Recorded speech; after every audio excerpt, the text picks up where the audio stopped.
But Elizabeth reassured the king that they were still young enough to have more children. And sure enough, within months she was pregnant. The royal household moved here to the Tower, where Elizabeth was to give birth. She went into confinement, surrounded by her ladies and gentlewomen. But it was a traumatic and premature labour. With a raging temperature, she slipped in and out of consciousness. Henry was beside himself. Messengers rode through the night to summon specialists, but nothing worked. On the 11th of February, 1503, her 37th birthday, Elizabeth died.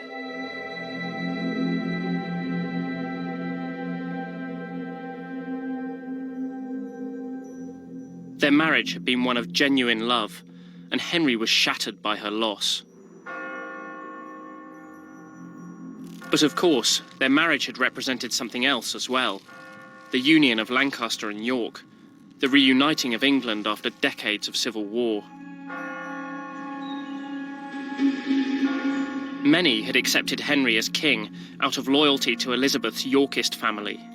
Now, her death threatened to tear the country apart all over again. Perhaps nothing summed up better the situation that Henry now found himself in than a poem that Thomas More wrote on the occasion of Elizabeth's death. "Where are our castles now?" More's poem read. "Where are our towers? Goodly Richmond, soon art thou gone from me. At Westminster, that costly work of yours, mine own dear lord, now I shall never see." More was referring to the new chapel Henry VII was building at Westminster Abbey.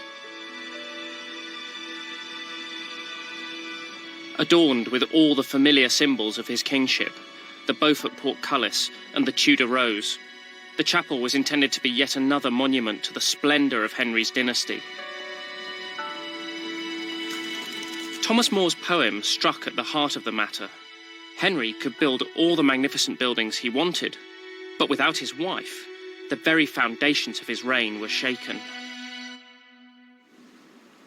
Usually so inscrutable, Henry's reaction to Elizabeth's death was one of complete physical collapse. Retreating into the depths of Richmond, he came close to death.